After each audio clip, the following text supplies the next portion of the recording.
It's official. Donald Trump is the Republican Party's nominee for President of the United States. Mali's ambassador to the United States talks about his country's future. And a Hollywood star fights back against her Twitter trolls. Africa 54 starts right now.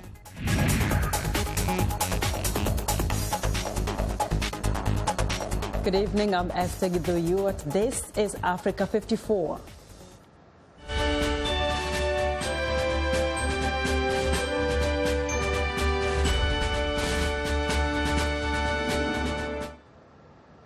Many political observers said he couldn't do it, but outspoken businessman Donald Trump outlasted more than a dozen Republican presidential candidates to win the party's official nomination Tuesday night. Trump's coronation as the party's nominee for President of the United States came on a day when his former rivals and Republican leaders rallied behind the New York billionaire to battle presumptive Democratic nominee Hillary Clinton. VOA's Jim Malone has more from Cleveland. Delegates and alternates. Donald Trump's long-shot campaign for president paid off big Tuesday when Republicans formally confirmed him as their nominee for president following the traditional roll call of the states. Donald J. Trump, having received a majority of these votes entitled to be cast at the convention, has been selected as the Republican Party nominee for President of the United States. It was Trump's home state of New York that clinched the nomination, and the tally was announced by his son, Donald Jr. Congratulations, Dad, we love you! And for the second straight night, Trump broke with tradition and spoke to the convention, this time in a live video hookup from his office in New York. Together we've achieved historic results with the largest vote total in the history of the Republican Party. This is a movement, but we have to go all the way. With Trump's nomination secure, Republicans moved to heal their party after a divisive primary battle and seemed eager for the general election campaign. House Speaker Paul Ryan. What do you say that we unify this party at this crucial moment when unity is everything? Scenes of unity inside the hall were in sharp contrast with protests that continue just a few blocks away. Though most of the demonstrations have been peaceful, a scuffle did break out Tuesday when anti-Trump protesters clashed with a conservative talk show host, which brought a swift reaction from police.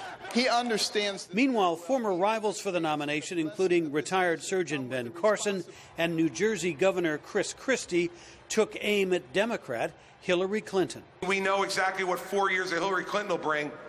All the failures of the Obama years, but with less charm and more lies.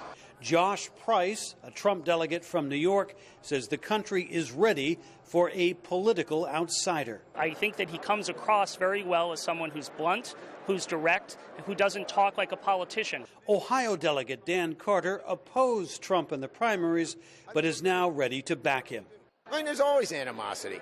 Hell, I still got problems with Rockefeller Republicans, but we all work together. I was a Barry Goldwater guy. On Wednesday, the convention focus turns to foreign policy.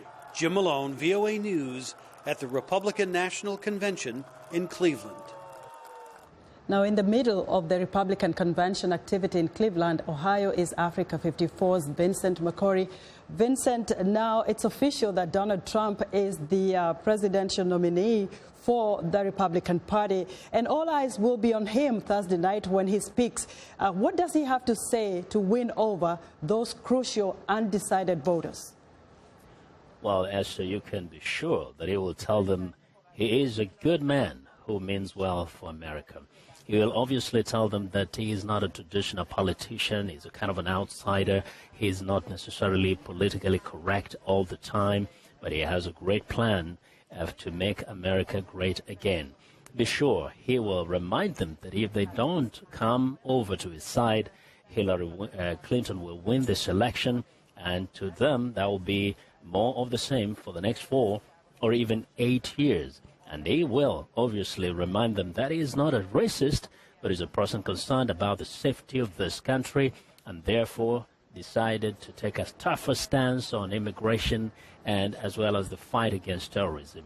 He will really appeal to them and scare them as regards Hillary Clinton is concerned if she was to become president. So, Vincent, would you say Tuesday night lived up to the theme, Make America Work Again? I don't think so, because when you listen to speaker after speaker, in fact, they took every little minute to just attack Hillary Clinton. It was just like well-coordinated attacks on Hillary Clinton. You didn't hear much being said about what it is that Mr. Trump will do to make America's economy grow and become stronger and to help many Americans, get on their feet and have a better life.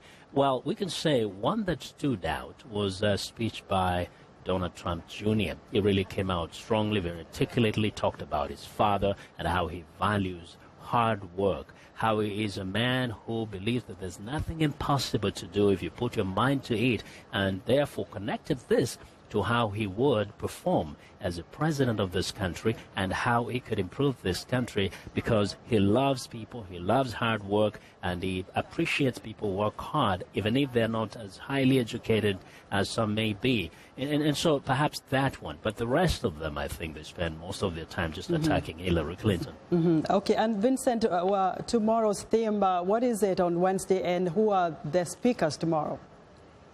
Well, the theme this Wednesday is Make America First Again. This focuses on foreign policy, trying to show why Donald Trump's foreign policy will be better than the current president, or perhaps Hillary Clinton. And we'll have the featured speakers include two of his former rivals, Ted Cruz, that man that he called Lying Ted, and Marco Rubio, the one he called Little Marco. Along with that, there will be Newt Gingrich, who's a former House Speaker, and he tried also to run for president in 2012, as well as Mike Pence, who will be running as Mr. Trump's running mate as vice president. We expect to hear what they will say about Mr. Trump and his foreign policy, why he's good for America out there. Vincent, thank you so much. We'll be talking to you again tomorrow. Vincent Makori is Africa 54's anchor. He is reporting live from the Republican National Convention in Cleveland, Ohio. Earlier, Vincent spoke to two people attending the RNC who had divided opinions about Donald Trump. Let's take a listen. Right now, it's the RNC in downtown Cleveland. There's a great deal of dissenting political opinions, specifically opinions from people that would strip me of the right to have even just particularly this firearm, if not all firearms in general. And I think to be able to come out with this kind of rifle, obeying the law, and to have civil discourse with those people that would disagree is absolutely the best way to ensure that I continue to have this right. Now, we're talking about arms at a time when many Americans are concerned that it is the guns that are in the hands of or can easily get into the hands of civilians that are causing all these deaths across the country. What would you say? Well, I would say that if you were truly concerned about firearms deaths, you shouldn't feel threatened by the one that I have. Because an overwhelming majority, upwards of 90% of all homicides are committed by small caliber handguns. Not rifles, not shotguns, just handguns. But there's never been a public push to get rid of handguns. There's always been a public push to get rid of these kinds of rifles. And there's a reason for it. I can't say what it is. I'm not sure. But I do think it's illogical, to say the least. What's your position on Mr. Trump? My position is he's unqualified to hold any office, let alone the presidency of the United States. And it's embarrassing that the Republican Party would nominate this individual. It's unacceptable. It's outrageous, ridiculous. Same as my silly costume. That's the theme here. What are the specifics? Very briefly. I mean, the guy is a racist and a bigot and a misogynist and a bully and a terrible businessman, a bankrupt businessman repeatedly, and a fool. We don't need him. We deserve better. But he's at the top of the ticket for his party. What do you think of the people who have, gotten him here? Not much, sir. As you probably can guess, I don't think much of any of his supporters. They're misguided. They're scared. That's what it really is. Trump has divided us all, made people afraid of each other, has promised them that he can handle it and make it all better. Americans are afraid. Joe Arpaio is the sheriff of Maricopa County in Arizona. Controversial and outspoken, Arpaio often boasts about his get-tough approach on illegal immigration. He's also built a reputation for his unconventional law enforcement tactics. He once housed inmates in outdoor tents, clothed them in pink underwear, and served them discolored green and blue meat, safe but unsuitable for sale to the public. Africa 54's Vincent Makori spoke with him in Cleveland. So why am I controversial? Because I try to do the job. I'm an elected sheriff. I report strictly to the people. Over 4 million people I report to. And that feels good because when I was in my other life with the feds, I was a police officer in Washington. I was just on another station. I walked the Blackbeat, the toughest in America, for 4 years. Had a lot of assaults on me, locked up a lot of people, but we never brought this racial thing out. Now everybody's shooting everybody else, shooting cops. So where have we come in this country today? Now, you are in the real frontline state as far as immigration is concerned. This is a very controversial issue. What to you is important, and how do you make sure that people don't feel that they're unfairly being targeted or being kicked out of this country, or even stopped from coming into this country when they need to come? Everybody throws the race card out. They can't get me on anything else, so they say I'm a racist. I'm not a racist. Come on, I lived in Turkey. I was head of the Federal Drug Enforcement. Turkey, the Middle East, Mexico City, South America. I can go on and on. So I know the foreign people. My mother and father came here legally from Italia, Napoli. So I do have a little history dealing with international organizations, presidents, people. Now I'm here. I happen to be 30 miles from the U.S.-Mexican border. I've worked 35 years at the Mexican-U.S. border on both sides. So I think I'm one guy that knows where Mexico is. And by the way, when they talk about all the deportations that Obama is bragging about, let me tell you this. I've done surveys in my jail. 6,000 people in the jail for other crimes were here illegally. Turn them over to ICE. Over 38% have come back to the same jails I run. 38%. One guy came back 24 times. He should have been deported. If he was deported, we must have a real bad border for this guy coming back 24 times. But they're being let out on the back streets. So if you're going to have deportation policy, you ought to follow it. Now, what is your relationship like with particularly those who are immigrants from, say, Mexico in your state? What do they tell you? Not necessarily those who are here illegally, but those who are here legally. Illegally here? Those who are here legally. I don't know. I can't seem to convert them. Every time I have demonstrators around the country, I go out and talk to them, meet with them. They scream at me. Al Sharpton led 10,000 people against me. But you know what? I had him in my office after that. We sat down, we talked. So I like to talk to people to give them the real story. But it's very difficult sometimes now to talk with all this race stuff going on, illegal immigration, you know. So it's we're living in a tough time right now. That was Joe Arpaio, Sheriff of Maricopa County in Arizona. Be sure to join Africa 54 on Thursday and continuing coverage of the Republican National Convention.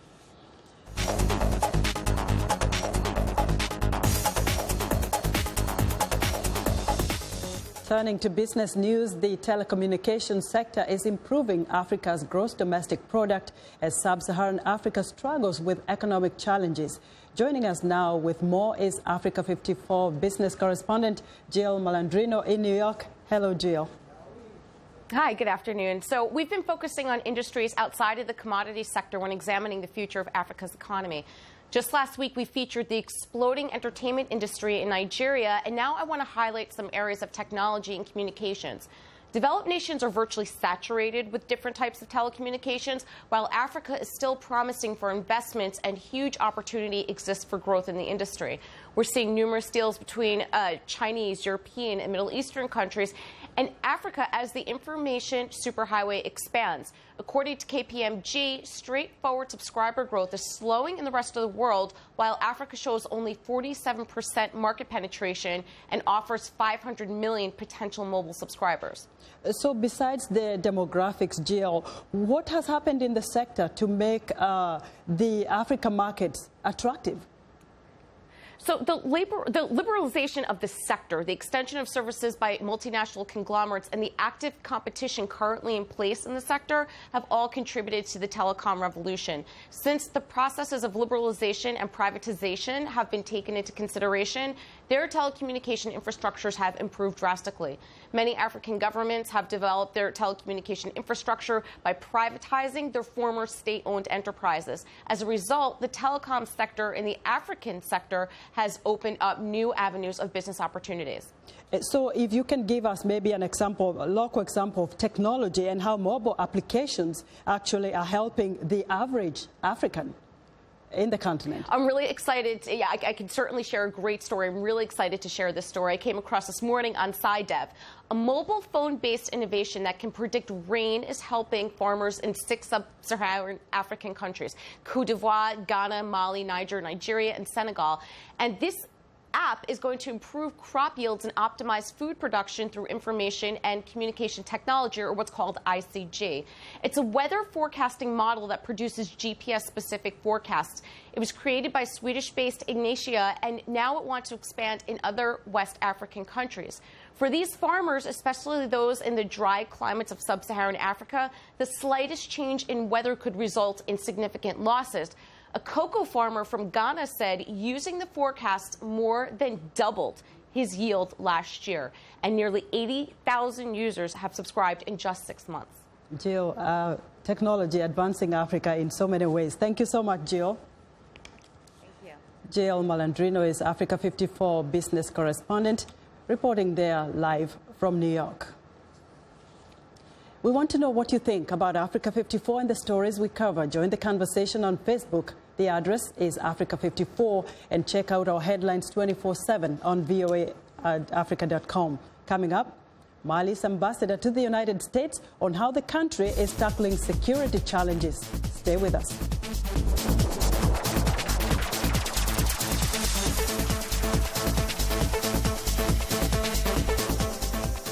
I am Sheka Sali, host and senior editor of VOA's international call-in talk show, Straight Talk Africa. Today, we'll examine the tobacco industry. We pretty much touch on anything that you can think of: politics, health issues, human rights issues, you name it, we talk about it. The issues that we discuss are pertinent to most people on the African continent.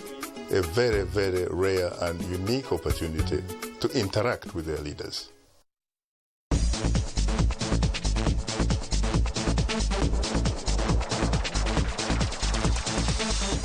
The West African nation of Mali is still struggling with violence despite a 2015 agreement aimed at bringing peace. In fact, a new armed organization emerged last month.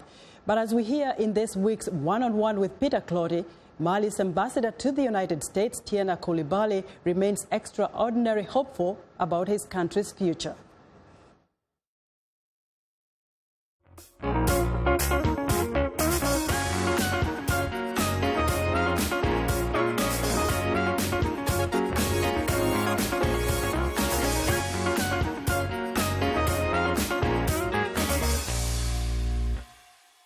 What would you say has been the relationship, or is currently the relationship, between Bamako and Washington?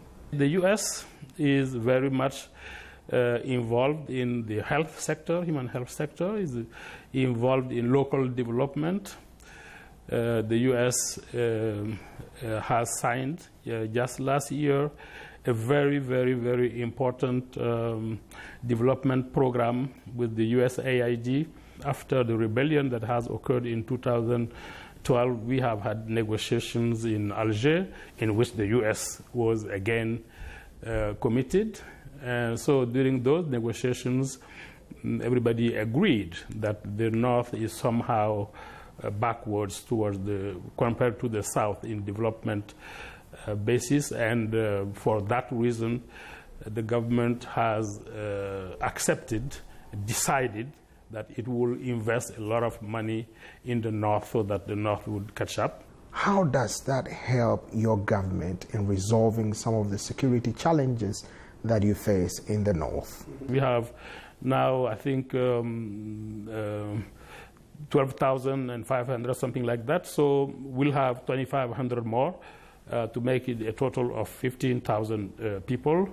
The Security Council has agreed to renew the mandate of the MINUSMA and take into consideration all the demands of the government of Mali. Again, thanks to the leadership of the United States. Now, I understand some of these jihadists or mini rebel groups, if I may, were not happy about the extension of the UN mandate and the robust nature of the new mandate, such that during the month of Ramadan they've been having sporadic attacks here and there.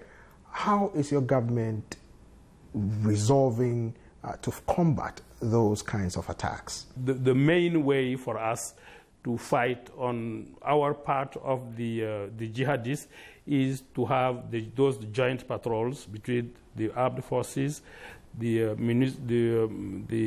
platform, and the CMA.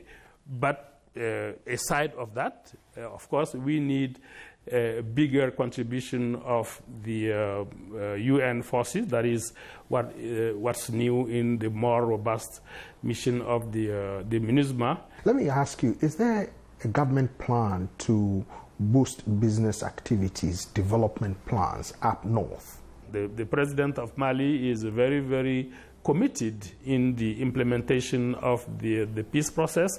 And what he says is that, well, if Mali lies down $1 and we get 900,999 to complete to $1 million from the international community, still the others are helping us. One of the biggest projects in the north is the dam of Tausa. Today, we have all the funding for the dam. We also have the funding for roads from Gao to Burem. The dam is in Burem, from Gao to Burem, and also from Burem to Kidal. All of that is there. What we're waiting for is just the peace, but the peace is not just, the peace is very, very important. What do you see the North becoming in the next 5, 10, 15, perhaps 20 years to come? The north of Mali is the future of Mali, because the north of Mali is very, very huge. We have a very, very big potential for agriculture. We have good land there. We have a very, very big potential for the production of the mines. The north of Mali is rich in underground wealth.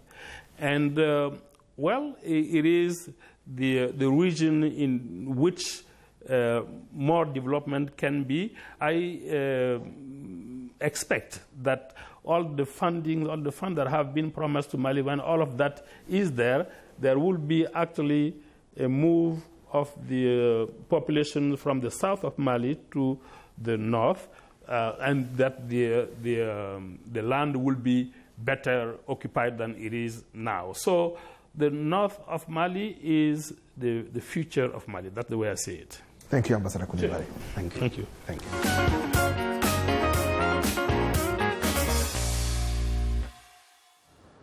Well, it's time now for a short break. Still to come on Africa 54, a Hollywood star calls out Twitter and the social media giant listens.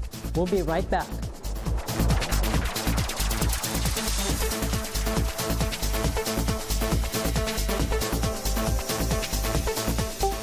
Facebook, Twitter, Instagram. They tell you what people are talking about. So, for an in-depth look at the stories trending high on social media, turn to hashtag VOA. It's not your typical talk show. From politics to pop culture, hashtag VOA brings in the people leading the conversation, engages the audience, and gets answers to your questions. Hashtag VOA. Smart talk for smart people.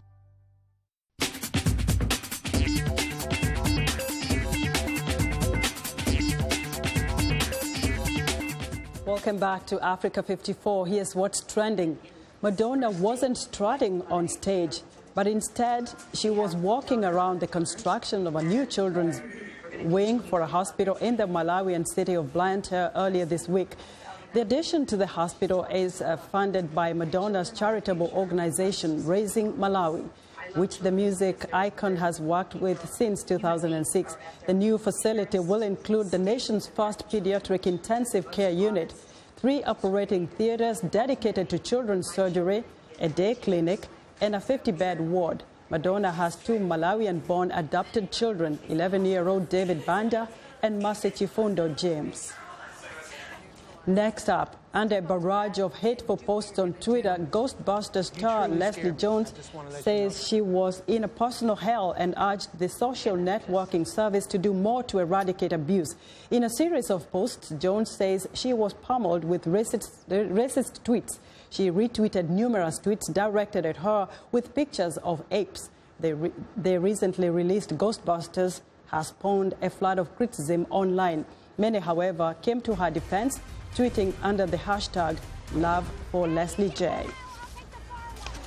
And finally, a community skate park in the heart of Addis Ababa is helping to spread the sport across the Ethiopian capital. Covering an area of over 600 square meters, it is the first community skate park built in the heart of Ethiopia's bustling capital. Before this, keen young skaters only had parking lots in which to practice. At the heart of the Addis Skate Park project is a local community group called Ethiopia Skate that provides free skateboarding gear to 150 young members. Organizers hope the new location will empower the city's youth and perhaps even cultivate a successful Olympics team for Tokyo 2020. And that's what's trending today. And that's our show for today. Be sure to watch Africa 54 on our website at voaafrica.com. For more news, tune in to VOA's evening radio show, Africa News Tonight, at 1800 UTC, and in the mornings to Daybreak Africa between 0300 and 0600 UTC, Monday through Friday. Thanks for watching, and good night from Washington.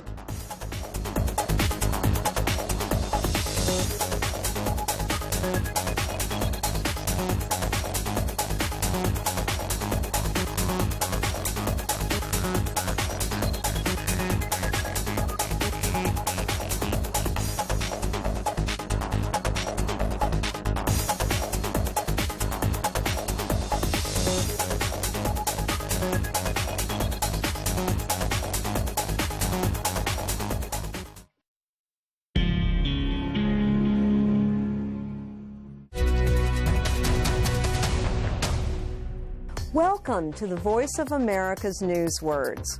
Does this word mean something good has happened? Unleashed.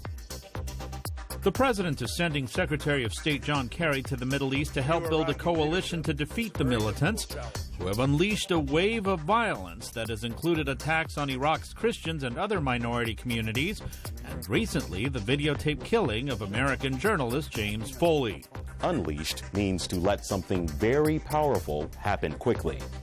It is like taking a leash off a dog and letting it attack someone.